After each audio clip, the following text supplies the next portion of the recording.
Dear viewers, let me start with a week that should go down in India's aviation history, not as a milestone but as a warning. It's early December 2025, you walk into an Indian airport, Delhi, Mumbai, Bangalore, take your pick, and it doesn't look like a travel hub anymore. It looks like a waiting room for bad news. Families sleeping on the floor with their bags as pillows, small children curled up on trolley bags crying from exhaustion, an elderly couple sitting on plastic chairs, medicines in hand, staring at a dead departure screen, a young professional arguing at the counter because her rescheduled flight was quietly cancelled again, passengers filming everything on their phones because that's the only proof they will ever get. Announcements keep coming, but not for boarding, only for delays, cancellations. Inconvenience is regretted. And in the middle of this mess, there is a common logo on almost every boarding pass, every check-in counter, every angry tweet. IndiGo, India's largest airline, the airline that sold itself as efficient, reliable, always on time, the airline that controls more than half the domestic market. For 1 week in December, that airline simply crashed on the ground. Over 750 flights cancelled in a matter of days, hundreds more delayed beyond reason, on-time performance dropping to around 19%, a joke for an airline that built its brand on punctuality. This wasn't a glitch. This wasn't some random bad luck week. This was a full-blown operational breakdown that stranded thousands of people at weddings, funerals, job interviews, exams, medical appointments, with nothing but template emails and robotic apologies. And here is what really stings. This wasn't inevitable. This wasn't unavoidable. This was man-made. Hello, I am Tejas and you're watching Honest Take on Lokmat Times. In this video, we are breaking down what went wrong with IndiGo, who is responsible for this mess, and why, despite such massive failure, no solid action will be taken against them. But before we start, you know the drill. Please do subscribe to Lokmat Times if you haven't already and press the bell icon to never miss an update. Between December 2nd and 9th, India's biggest airline, the one that carries roughly 6 out of every 10 domestic flyers, went into a tailspin. Over 750 flights cancelled, 100 more delayed. Crowded terminals turned into overnight shelters. Customer care numbers ringing into the void. IndiGo's on-time performance, which usually hovered about 80% and was sold as its biggest strength, fell to about 19%. 19. At that point, even Indian Railways with fog, old tracks and overloaded networks looked like more dependable option. But let's be clear, this wasn't about fog alone. It wasn't about winter issues. This was the direct result of choices made in boardrooms. So what really happened?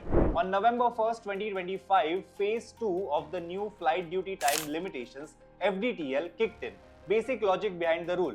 Pilots are human, humans get tired, tired pilots make mistakes. So the regulator said, give them more rest, limit their night landings, cap the number of hours they can fly in a week. Build rosters that don't push them to the edge. This wasn't sprung overnight. Airlines, including IndiGo, had known for around 2 years that these rules were coming. And every single one of them understood one simple equation. More mandatory rest plus stricter limits is equal to fewer flying hours per pilot, which means if you want to fly the same number of planes, you need more pilots. So what did IndiGo do? They kept adding planes. They did not add enough pilots. In fact, reports point to hiring being slowed or frozen at various stages to save costs, while capacity and routes continued to grow. Picture this, you're opening more restaurants but cutting down on staff because labor is expensive. It works until one weekend when there is a rush. 2 people call in sick, one machine breaks down, and suddenly you're not a restaurant anymore. You're a riot waiting to happen. Something like that happened in the skies. Under the new FDTL rules, once pilots hit their duty time limits, they must stop flying. These are safety norms, not suggestions. There is no adjust just this once option. So pilots timed out, replacement crew not available, planes stood still, cancellations piled up, delay turned into collapse, dominoes. And that's the heart of it. IndiGo built an operation with no real buffer, no margin for error, no serious contingency plan for rules they had known about for 2 years. So who is responsible for this mess? Let's name the names. First up, Peter Elbers, CEO of IndiGo. Then Isidro Porcuras, COO of IndiGo. The DGCA sent show-cause notices directly to them, calling out planning gaps and misjudgment. Strip away the polite language and it means this: you knew, you did not plan, you miscalculated, passengers paid, roster planning did not match the new law, Capacity decisions ignored human limits. The airline chased expansion and efficiency but forgot resilience. Then there is the board and its risk committees. Proxy advisory firms have already started asking tough questions.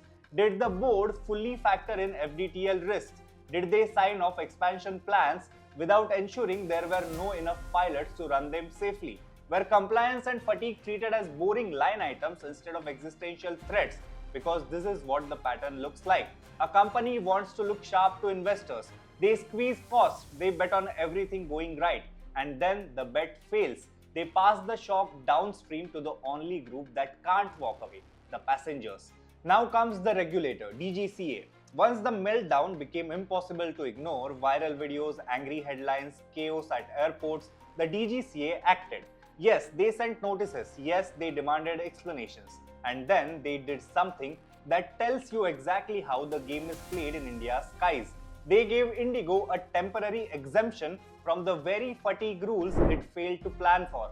Till February 2026, IndiGo can fall back on the older, looser FDTL norms. In simple words, the airline that did not prepare for stricter safety rules was allowed to continue under less strict rules so that operations could be stabilized.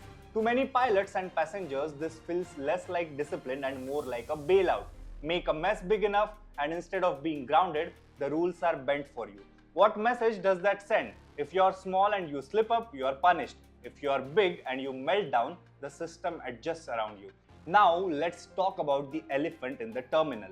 Why could IndiGo afford to mess up this spectacularly and still be confident people will come back? Because in most of India, you don't choose an airline.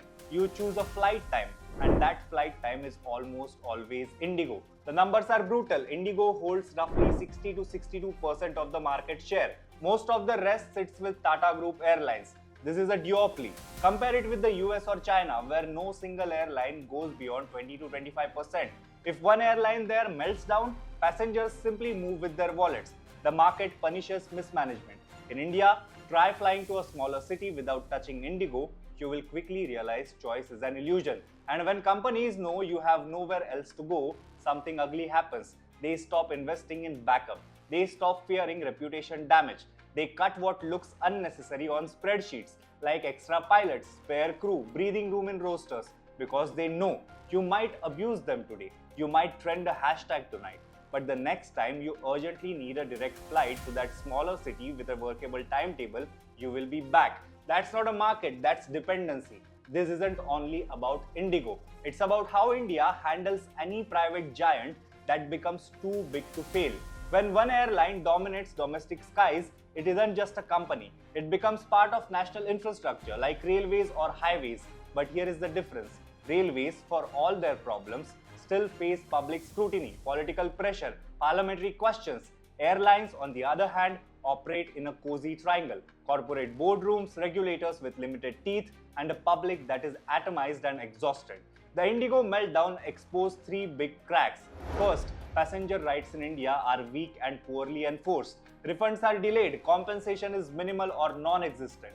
Penalties for cancellations and poor handlings are laughable compared to what passengers go through. Second, regulation is mostly reactive. The DGCA wakes up when the crisis explodes on social media, not when risk indicators start flashing in advance. Third, market concentration is dangerous. When one or two groups own the sky, the cost of punishing them becomes too high.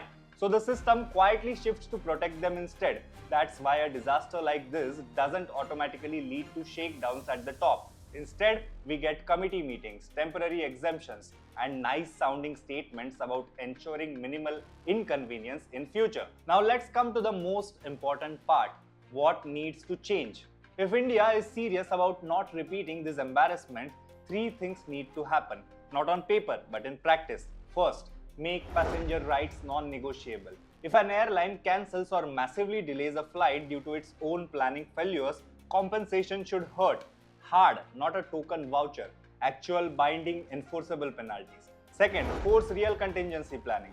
If you want to operate at a certain scale, you must prove you have the crew, the buffers, and the systems to handle new regulations, bad weather, and disruptions before you are allowed to sell that capacity. Third, break the comfort of duopoly. This doesn't mean blindly adding new airlines that collapse in 3 years. It means creating conditions where no single airline can hold the country emotionally and logistically hostage. Because let's be blunt, if the cost of punishing you is national chaos, you're not a company anymore, you're a risk. So here is my honest take. IndiGo's December 2025 meltdown was not just an operational failure. It was a reflection, it was a realization. It showed us an airline that grew faster than its ethics, a regulator that bent after the crisis instead of standing firm before it, a market that rewards dominance more than reliability, and a country where passengers still don't count as stakeholders, only as revenue streams. The planes will fly again, the numbers will recover, the PR campaigns will resume, but the question is simple. Will anything actually change in the way these airlines plan, hire, and respect the people who keep them alive? Or will this just become another chapter in India's long book of jugaad fixes, where once again the system chooses convenience for companies over dignity for citizens? Because the real turbulence isn't just in the air, it's in the way power, profit, and public interest collide. And right now, the passenger is losing. This was your honest take with me, Tejas. Until next time, stay sharp, stay curious, and never stop asking tough questions.